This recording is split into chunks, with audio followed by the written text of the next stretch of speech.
Today we're going to work on page 10 and 11 of your lesson book, and the piece that we're working on is actually a technique exercise called cross-hand arpeggios.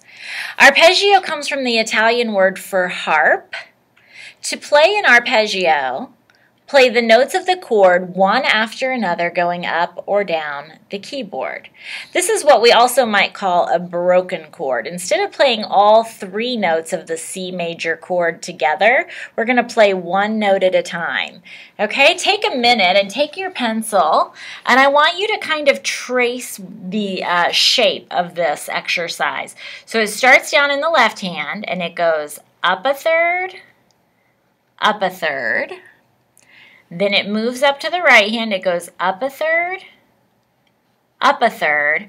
And here's the reason right here why it's called a cross-hand arpeggio. Right here, your left hand, see the abbreviation LH, is going to cross over the top of your right hand with finger number 2, which is your pointer. You'll always use your 2 when you cross over. And it's going to go a fourth interval higher to reach C. Okay, this is the C major arpeggio, so we start on C. Our right hand starts on C. Our left hand crosses to C. And then our right hand plays again. And these three notes are the same as these three notes. We're just going down. So it's G, E, C, and then our left hand, G, E, C, down a third. And there's our blocked chords at the end. These are broken chords played one note at a time. These are blocked chords played all together. Let me show you on the piano what that C major arpeggio is going to look like. Watch my fingers for a minute. C.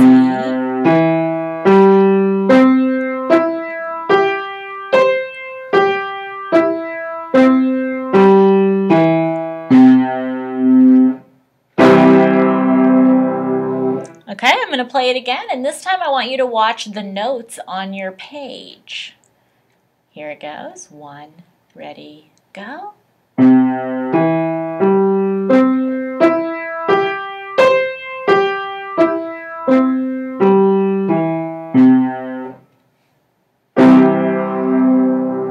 Now I'm going to change C major to C minor just by changing one note. I'm going to take my E and make it E flat.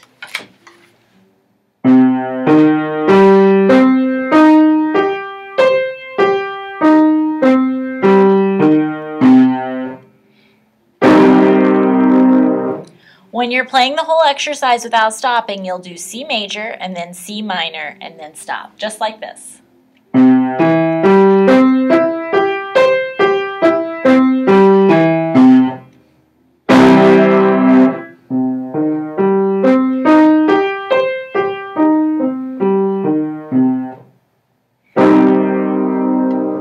The next exercise on the page is D major. So we're going to use a D major chord. Remember, D major has F sharp in the middle. So we've got to use our F sharp.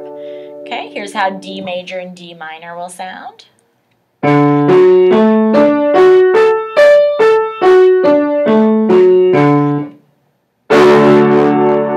minor.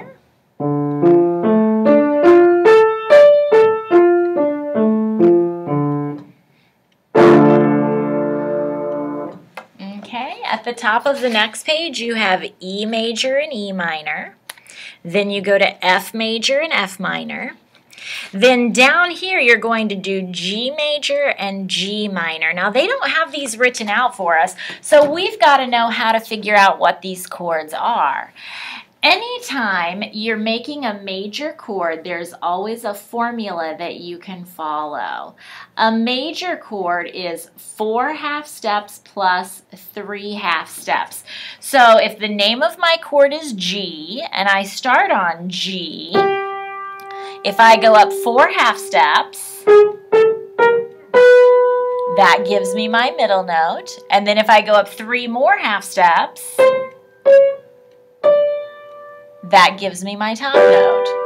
G, B, D is the G major triad, and we'll do G major.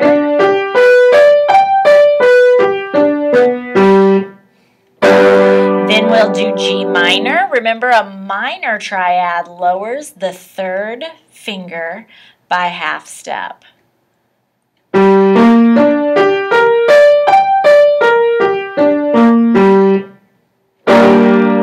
And we also have a formula for minors. I'll write it here, and you can write it in your book. A minor triad is 3 half steps plus 4 half steps. So if I start on G and go up 3 half steps, 1, 2, 3, that gives me the middle note of my G minor chord. And then 1, 2, 3, 4, that gives me the top note with a horrible fingering and hand position. There it is. Okay, I want to challenge you to see if you can figure out what A major and A minor are. They're not written out for you here, but you can figure out A major by starting on A and going up 4 half steps to get the middle note, and then 3 half steps to get the top note. Good luck. I believe that you'll be able to get all of these memorized for next time.